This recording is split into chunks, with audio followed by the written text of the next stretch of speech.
If you are a new learner with adult learning or an existing learner taking a new course through Zoom and you want to get started quickly, then this is an overview of what you can do with the platform. If, after watching this video, you want to take an introductory course lasting about 1 hour, then you can enroll for this here.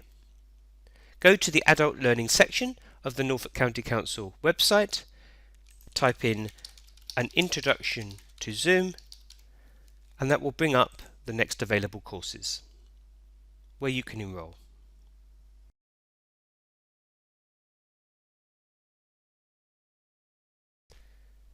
If you are a new user of Zoom and want to get the app or desktop client for the first time, then type in zoom.us/download or go to resources and download the Zoom client from there. Choose the top option here and that will download the Zoom client for meetings to your desktop. Now you can either run the installer by opening it directly here, or you can find it in your downloads folder on your computer and double click in there.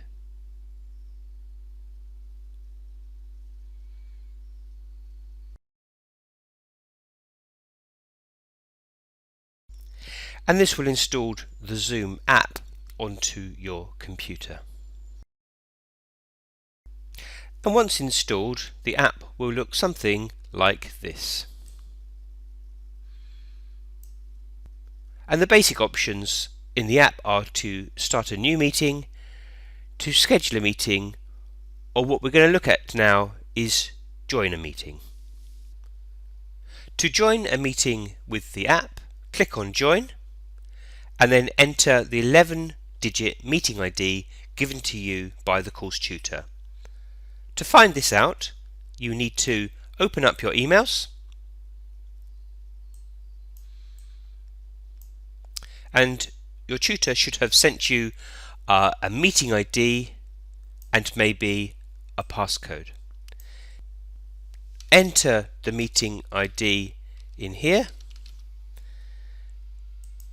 Make sure that your name is your real name or how you want your name to appear in Zoom. If you don't want your video to show when you first enter the room, click this button here and then join. Alternatively, you can click on the blue hyperlink from the email that you've been sent and that will open up Zoom in a browser window. To attend a Zoom meeting, you don't have to have the Zoom client downloaded onto your desktop. You can just follow it in a browser window such as Google Chrome or Microsoft Edge. And if you're having problems with the Zoom client, you can also just join from your browser as well. So cancel this, click on Join from your browser, and then you can attend the meeting that way. You may need to allow Zoom to access your microphone and your camera. Now this is what the main Zoom meeting window looks like. If you decided to enter the room with video turned off, then you'll need to start video. So down on the bottom of the window there is a toolbar, and we're going to look at these two options about video and then about audio. So let's click on Start Video, but let's first look at video settings. So open up video settings and that will give you a preview window of what your video or camera will look like.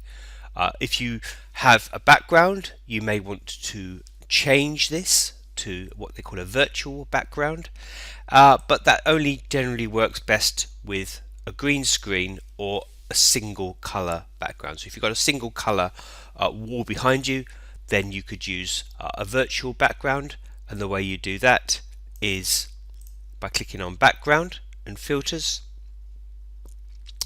and you can choose from one of the default options there, or you can even upload your own photo.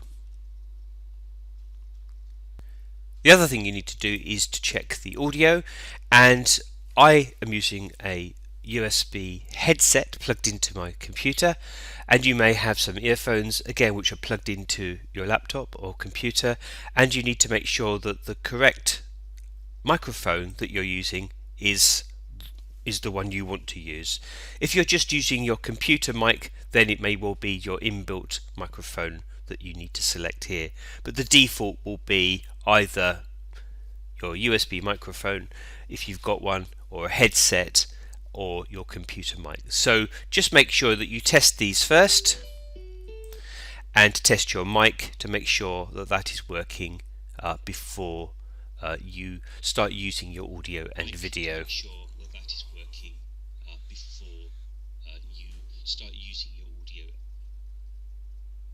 Okay, so that was just a test. I'll come out of there.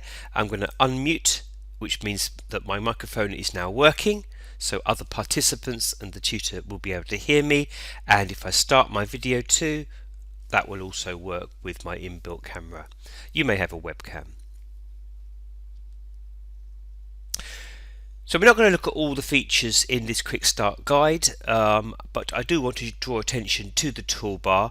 This is the toolbar as it would look for a tutor. You won't have as many icons on yours when you are just attending a meeting. The host of a meeting will have more options, but I do want to draw your attention to two windows that are needed. One is a participants list, which if you click on will appear on the right hand side, and that shows you who's in the meeting. And as I said earlier, if you use your real names, then all the tutees, all the learners will appear in here with their real names. And the other thing is the chat window, which is important to interact between other participants, to share things, to share files, and the tutor may want to engage with the learners and yourselves in this way too.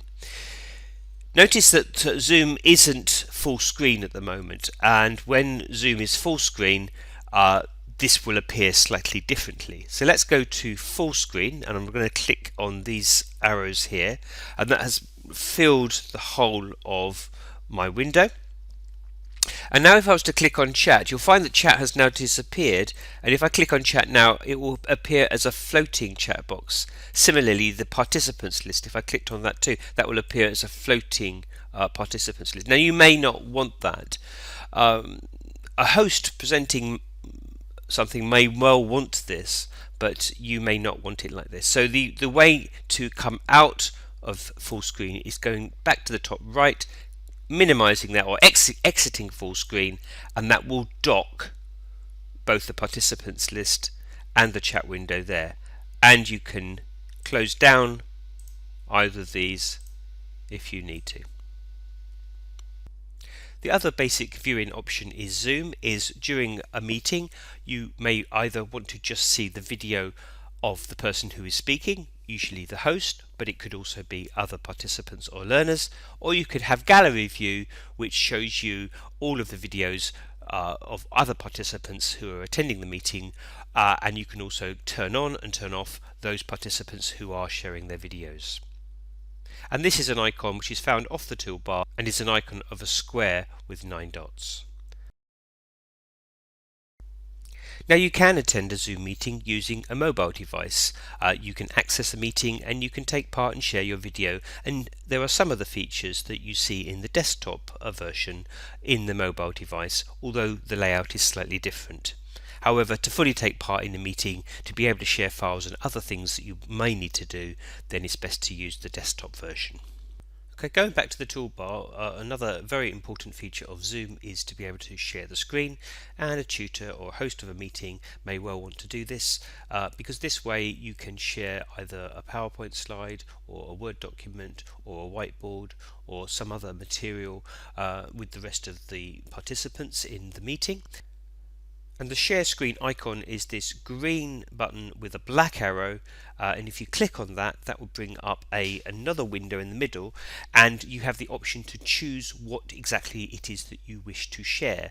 And you see you have a number of different options. You can either share your whole screen, which is everything that you see on the screen, so whatever you do on the screen will be shared with the other people in Zoom, or you might preferably want to just share one document, or say one PowerPoint or one video, and you can do that by selecting the individual thing that you wish to share. For example, I might want to share a PowerPoint slide, and I can do that here, and if I click on share now, what will happen is the PowerPoint slide only will be shared in Zoom. Now what you can see is my whole desktop window, but you can see the green outline around the PowerPoint slide, which is showing you exactly what is being shared, and that's advantageous.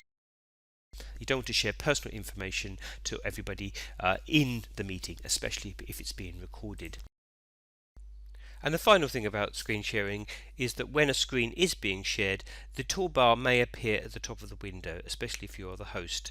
And in there will be some other options. And if you can't find what you're looking for, then click on the three dots and that will bring up some more options on the right hand side.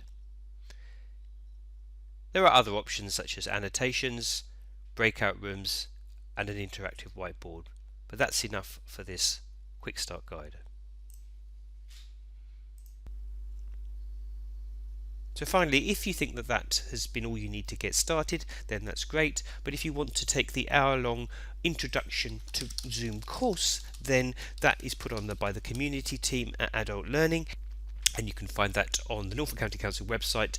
Go to Adult Learning and then type in an introduction to Zoom, and there you can enroll on the course for free.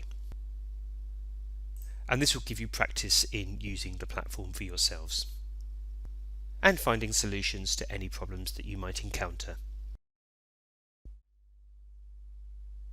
Thank you for watching.